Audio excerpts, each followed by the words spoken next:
Hello. Alltså herregud, nu sitter vi här. Det här är så surrealistiskt för mig fortfarande. Det är sjukt, det är svårt att ta in. Nej men det är verkligen det. Alltså jag kan säga det, jag vet att jag sa det under förlossningsvideon som ni hoppas jag har sett. Jag kan säga så här att jag har typ fortfarande inte förstått att det här är vår bebis. Att det här är min bebis, vår bebis. Vår bebis. Nej men alltså jag känner fortfarande typ så här, men herregud vi är ju 2 tonåringar. Vem ska hämta barnet snart? Men det känns jättebra. Och det känns bra. Alltså, Superbra. det känns som en liten dröm. Ingen som inte har barnen kan förstå förrän de är där. Nej, och nu är vi de föräldrarna, ni vet såhär. Alltså, du har inte barn, du kan inte förstå. Och fy fan, vi är de nu. Det är verkligen så. Och jag kan säga så här, den här kärleken som man känner för den här lilla varelsen. Det är en kärlek man aldrig upplevt innan. Alltså jag blir nykär av att titta på när du håller i Ivy. Och alltså, bara att ha Ivy vid mig gör att jag blir kär i John också. Alltså inte som att jag inte var kär innan. Men allt är bara liksom, men det är som en liten kärleksbubbla allting. Exakt. Säg att du älskar mig. Jag älskar dig. Åh fy fan vad vidrigt. Nej, jag älskar dig också. Men vet ni vad, välkommen tillbaka till en video. Idag tänkte vi faktiskt bara prata lite hur allt känns nu. Sen Ivy kom till oss. Vi har ju haft dig nu. Nej men vi har haft dig. Det låter som jag har gått och köpt Ivy. Men herregud. Ja, du har ju faktiskt varit hos oss nu i lite mer än en vecka. Och det är återigen så jävla sjukt. Det är flera av er som har ställt frågor så här. Hur delar ni upp sysslorna? Helammar du? Har ni haft sex än? Hur känns vagina där nere efter allting? Nej men alltså ni har ställt så mycket sjuka frågor. Så jag tänker faktiskt att vi börjar redan nu med frågan hur vi har delat upp det. Och vi delar ju verkligen upp det typ alltså 50-50. Ja, men vi har ju sagt att det är ingen mening att båda är trötta. Nej. Att en måste ändå alltid vara utvilad. Så Klara tar kvällar, nätter och jag tar tidiga morgnar, dagen. Alltså grejen är så här, eftersom det är jag som ammar så blir det ju så att jag självklart tar nätterna. Jag hade gärna inte tagit nätterna om jag ska vara ärlig. Där har vi ju inget val eftersom jag helammar, så nu svarar jag även på den frågan. Jag helammar, det har varit skitjobbigt och det ska jag ta upp efter det här. Det gör att jag tar nätterna. Eftersom jag ammar så hans uppgift var att ta alla blöjor. Så du tar nästan alla blöjor. Jag tar ju lite blöjor också såklart på nätterna. Men annars är din uppgift blöjor. Ja. Och på tal om det, jag ska faktiskt tipsa snart om några blöjor som vi båda älskar. Eller hur? Ja, 100%. Men det har liksom varit Johns uppgift och min uppgift har varit liksom att amma. Men annars är det liksom 50-50 i... Du är med henne lika mycket som jag är med henne. Exakt. Du kan ju bli nästan lite svartsjuk ibland när jag och hon på våra amningssessions. Exakt, jag måste komma tillbaks. Men hur känns det? Men alltså jag tror inte jag skulle knyta an så snabbt. Det tror jag. För alla ser att för män tar det men någon månad, 2 månader, men det gick väldigt, väldigt snabbt alltså. Men hur känner du där? För att jag ska vara ärlig. Alltså jag ska faktiskt vara ärlig här. Och grejen är att det är många som tycker det här är tabu och allt det här. Men jag tycker att det är så jävla viktigt att man är ärlig om det här. För att det är så jävla normalt. Och för mig var det inte det här liksom, den direkta kärleken när hon kom upp på mitt bröst och var så här: oh my god, älskling. Så det var inte den känslan för mig. Utan för mig var det liksom så här, jag var chockad. Jag hade klämt ut liksom ett barn ur mitt underliv. Liksom, det kändes som att någon har sprängt en atombomb där nere liksom. Och sen får jag upp ett barn och allt var liksom bara surrealistiskt. Och John stod där och bara, oh my god vad coolt. Och jag bara kände så här, ja, där var du. Så kände jag. Så det var inte den här för mig, den här klockrena connection heller, ska jag väl säga. Utan för mig kom den dagen efter. Och dagen efter, då började jag bara så här, det var väl de här modersinstinkten som tog över, hormoner. Allt bara hände att jag bara låg, kollade på Ivy och bara så här, jag älskar dig så mycket att jag gör vad som helst för dig. Och då började de här känslorna bara kom. Och sen blir bara, för varje dag som går så blir jag bara mer kär. Alltså jag älskar henne ännu mer. Och jag blir så här, jag spricker av känslor snart. Varför jag sa det var bara för att du sa det här med att så här, män har svårare att connecta och allt det här. Och men jag så tror, är det ju. Du har inte bärt på barnet. Nej men jag tror också att så här, man ska inte känna som press där liksom. Man ska inte pressa sig själv heller att behöva känna någonting. Eller inom en viss tid att man ska känna någonting. Utan så här, det är mitt barn. Självklart kommer jag älska det här barnet över allting annat. Men man måste få växa in i det. Och det är okej att inte känna det första sekunden barnet kommer upp här. Okej hörni, den här delen är faktiskt i betalt samarbete med Pampers, vilket jag tycker är super roligt. För mig är det här goals. Jag har blivit mamma och jag jobbar med Pampers. Nej men alltså nyp mig. Ja precis, det stämmer. Även den här gången ska jag prata om deras Premium Protection blöjor och deras Aqua Harmony våtservetter. Och jag vill bara säga det, nu har jag varit mamma i x antal veckor, inte jättelänge, men x antal veckor. Och de här produkterna har verkligen hjälpt mig och John att liksom hålla koll på när blöjan behöver bytas, att Ivys hud inte blir röd och irriterad. Nej men alltså allt sånt här. Så jag ska verkligen dela med mig av tips här varför jag tycker de här produkterna är så bra. Och det som är så bra med de här Premium Protection blöjorna är att de har ett dermakomfortlager. Och det här lagret gör är att den absorberar vätskan snabbt så att inte bebisen ska behöva gå runt med en våt blöja som då i sin tur irriterar huden. Så den här hjälper till att hålla det torrt och hjälper då huden att andas och må bra helt enkelt. Men det är inte bara det som är väldigt bra med den här blöjan, det är även de här flexibla vingarna. Och det är det som gör att ni kan justera storleken på blöjan. Och också designen och passformen här. Som ni ser här så går den ner lite. Och det är också för att just det här med navelsträngen. Bebisens navel är ju väldigt känslig i början. Och då är det väldigt bra att just den här passformen är anpassad just därför. Sen vill jag också säga en grej som jag redan har sagt flera gånger. Men jag älskar. För som första gångs mamma och även för John så har det varit väldigt nice att ha det här strecket. För det här strecket är gult nu, jag vet inte hur mycket ni ser i kameran. Men när man ser då att det här ändrar färg, då vet man okej, blöjan är blöt, det är dags att byta. Och det är väldigt nice. För att innan du lär känna din bebis, innan du kommer in i din mammaroll, så har det varit väldigt tryggt och skönt att veta att man bara så här enkelt kan kolla på det här strecket. Och från de här Premium Protection blöjorna till de här våtservetterna. Och det jag verkligen älskar är att de här våtservetterna är 99% vatten. Och inte bara det, det är 0% parfym, 0% alkohol och 0% plast. Och jag vet att det kanske är flera nu som tänker så här, men då gör de inte rent tillräckligt. Jo, det gör de. De här tar bort det tuffaste kladdet. Ni behöver inte tänka så här, men då kan jag lika gärna ta en bomullstrasa med vatten. Det är inte samma sak. De här rengör verkligen och de är skonsamma för din bebis hud. Och det är inte bara att de är skonsamma och rengör, utan de hjälper även till att återställa pH-balansen, vilket är jätteviktigt för att behålla den här mjuka och bekväma känslan för bebisen.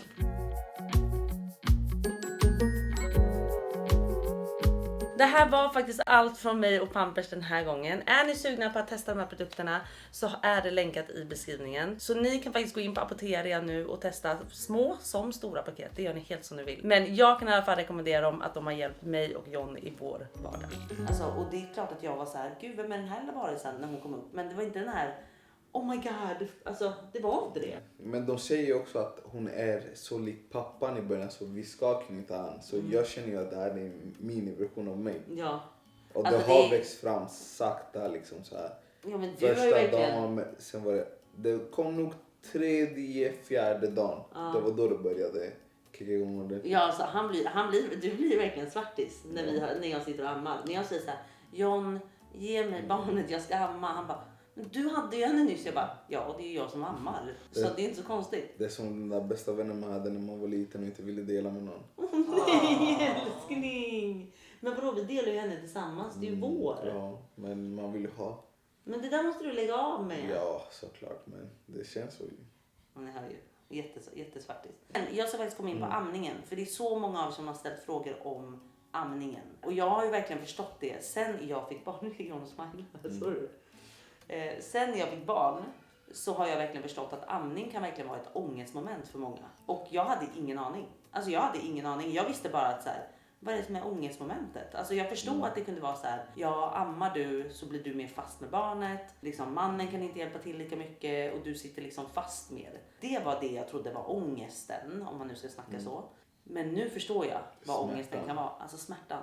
Alltså mina bröstvårtor har liksom varit, det är blåsor, det har kommit blod. Alltså hon suger hårt, hon tar ett bra grepp, men det är liksom så här, det har gjort så jävla ont. Alltså jag har suttit, det var ju en kväll. Det var typ 3:e dagen när mjölken började rinna. Jag fick typ mjölkstockning, det var liksom helt knutigt liksom i mina bröst. Du satt och grät. Alltså jag grät samtidigt som jag ammade. Det var fruktansvärt. Så jag förstår.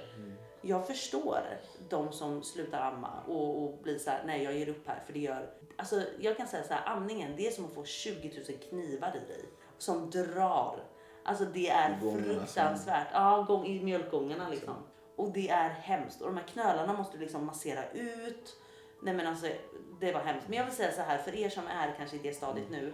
Håll ut, om ni har ett mål att amma. Jag tycker att det är helt okej att ge flaska också, så det är ingen värdering i det. Men om ni har ett mål att amma, så här, håll ut. För att nu, det blir lättare. Det blir så mycket lättare. Och när det känns som värst, då kommer det bli bättre. Så var det för mig i alla fall. Att nu kan det fortfarande göra ont när hon typ suger till. Men sen liksom rinner det på och då blir det bättre. Och jag kan säga det, jag sa faktiskt det senast idag. Jag bara, den här känslan när man sitter med sitt barn när hon ammar. Och man hör hon klunkar, hon har de här nöjda ljuden för sig.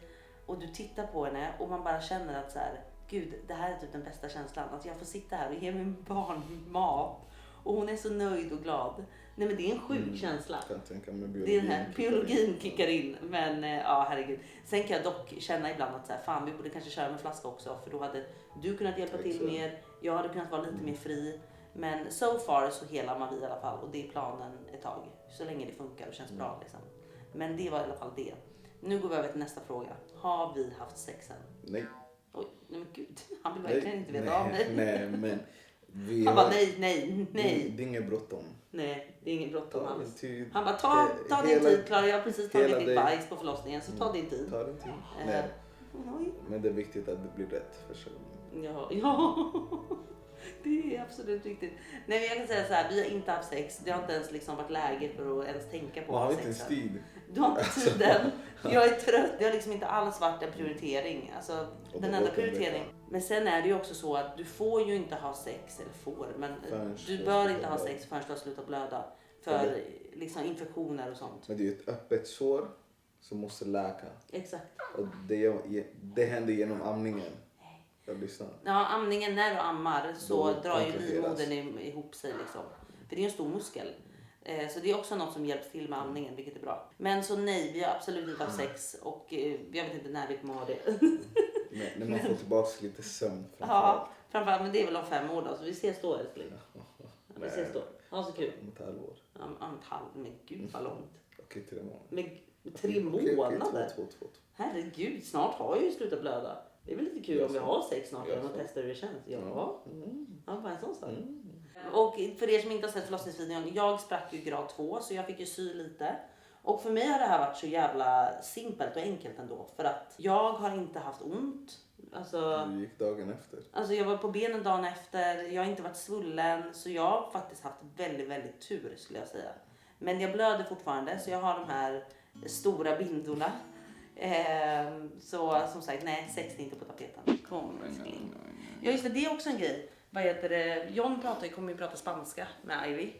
Och jag pratar ju svenska, jag har inte så mycket mer att bidra med. Så det är liksom planen där också. Sen tänkte jag faktiskt innan vi avslutar ge lite förlossningstips. För jag hann inte det i förlossningsvideon för det var så mycket snack om allt annat där. Men mitt bästa tips till er, om ni sitter här nu som mig och var livrädda för förlossningen. Så mitt bästa tips är att andas.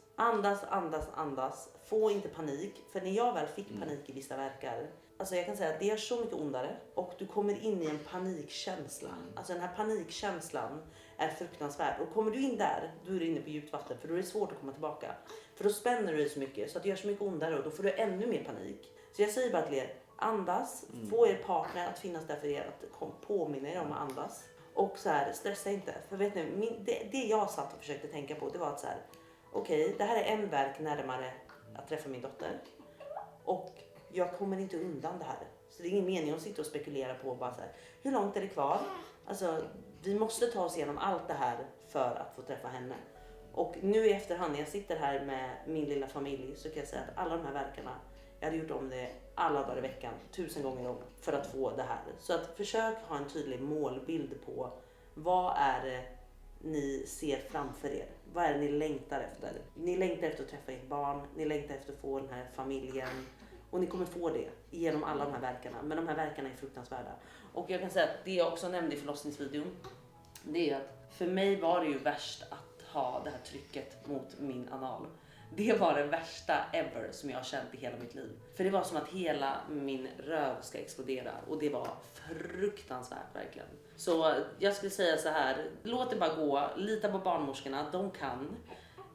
Och ta emot hjälp. Ta emot hjälp och vet ni vad? Ett tips till. Ta epidural.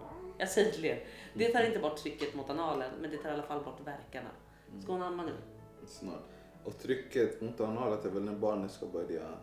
Ja, för det blir ju naturligt att när barnet glider ner så blir det här trycket mot analen. För det med, sa du att ingen nämnde för dig? Nej, det var ingen som nämnde det för mig. Jag hörde bara liksom att så här, ja, du kommer känna att du skiter på dig. Ja, fast det här var inte bara skita på sig. Det här var som sagt en atombomb genom hela mitt garage här nere, genom porten. Och det exploderade, så kändes det. Det var därför jag låg där och bara... För att jag kände bara så här, nej det är inte som det ska. Och du vet när John då sa så här, slappna av, ja det är ju jävligt lätt att säga, så kände ju jag. Men det enda du kan göra i den här stunden är att slappna av. För att det blir så mycket lättare om du bara slappnar av. Och tips till alla män där ute. Ja. Håll lugnet. Ja. Om ni är lugna, hon är lugn. Om ni stressar upp er, hon stressar upp sig. Ja, och sen ett annat tips som jag också vill säga, det är att försök få i dig lite energi. För jag kunde ju inte typ äta, jag kunde typ inte dricka. För att när de går igenom de där, vad heter de där nerverna? Spinal eller något sånt där. När barnet trycker eller går igenom den nerven. Och det är olika stadier, jag tror det är 4 grader i det. Ja, då mår man illa. Då mår du illa. Och min låg ju och tryckte där jättelänge. Så jag kunde ju varken äta eller dricka. Så kan ni det, få i så mycket energi ni kan. För ni vet inte hur lång en förlossning kommer bli. Den kan bli 24 timmar, den kan bli 2 timmar. Men ät eller drick någonting så att ni får liksom energi. Men sen har jag faktiskt en fråga till er som ni jättegärna får svara på här nere i den här videon sen. Hur får man barnet att ta napp? Ja. Alltså det är vårt problem just nu. Vi kan inte få henne att ta napp. Ja, alltså jag har blivit någon så här mänsklig snutte. Alltså jag har blivit hennes mänskliga napp liksom. Så att på nätterna har det varit lite jobbigt just att så här, hon vill ligga och snutta på tutten hela tiden. Och vi har ju bestämt att vi gärna inte vill samsova med henne i sängen. För jag tycker det är lite läskigt. Men nu blir det nästan så att man börjar bli så här, men vi får ju snart göra det. För att hon vill vara vid tutten hela tiden. Och jag får inte sova då liksom. Ja, nu börjar hon snuta på sin hand här för att jag ska äta. Mat. Herregud. Till namn du? Ja, nej. Si. Oj. Åh nej. Vad gör du? Oj. Ge mig henne då. Ska jag bara flasha lite här. Vi ses alldeles strax. Jag ska bara ge henne bröstet. Johnny Boy. Sen fick jag in en fråga. Gud, vi har hela munnen full med godis här. Men hon äter så äter jag också. Men jag fick in en fråga som var till dig faktiskt. Jaså? Och det var en fråga som löd så här. Pappa. Led. Nej, löd. Den led väl inte, den har väl inte ont, frågan. Och löd. Den lödes inte. Fan vet jag vad frågan.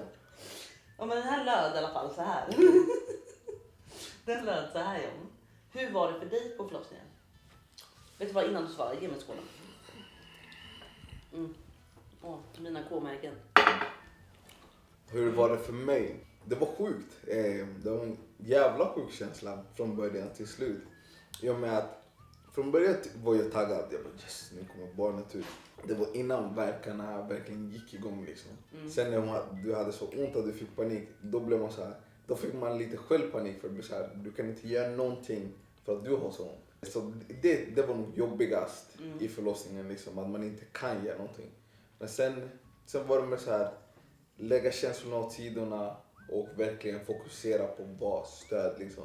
Och lyhörd, vad behöver du? Behöver du vatten? Behöver du massage? Behöver du öppna fönster? Liksom. Det var verkligen så här att försöka hålla... Du var så gullig också för du tog dit massa mer festisar. Ja. För han ville ju verkligen säga, du måste få i dig någonting, någon energi eller något. Och så, du kommer det här sugröret hela tiden. Jag kommer ihåg att jag tänkte varje gång bara, bort med det äckliga jävla sugröret. Du behövde socker liksom. Ja, jag vet. Så det var sjukt sen när barnet väl kom ut. Så inte man kopplar för att det gick så snabbt förklara. Alltså det gick så jävla snabbt. Vi var på toa. Sen det bara, barnet kommer nu, vi springer till sängen eller vad det kallas. Vad heter det? Säng? Ja, britsen. Ställer sig på alla 4. Bam, huvudet ute liksom. Shit. Och sen bam, kroppen var ute. Shit. Nej, alltså jag kan märka det där alltså det var... Ja, men det där är också så jävla sjukt för man har hört så jävla mycket om det här med kryssningar och bara så här, kryssningar är som värst. Snabbt alltså. Ja, nej men alltså jag har i alla fall alltid fått höra bara så här, du krystar i typ en timme och du vet huvudet, du krystar och den går tillbaka. Krystar och går tillbaka och jag var så här, åh fy fan, och alla snackar om Ring of Fire och jag var så här, men herregud, kryssningen var piece of a cake för mig, förlåt. Det var ju det lättaste för mig. Det var verkligen som att bajsa, förlåt. Jo, för sen... För att huvudet, när de sa det också bara, nu är huvudet ute och jag bara, men gud redan? Ja. Och de bara, kryssa lite till. Och så kryssade jag mer och då var hela kroppen ute och jag bara, men det här var ju supernice. Så att, för det kan jag också säga, för det var också en fråga så här, vad var det värsta i hela förlossningen? Det var eller analsmärta eller trycket. Kryssningen var inte alls det värsta, det var det lättaste för mig. Men det var ju att det gick snabbt så jag hann ju typ inte känna det, skulle jag säga.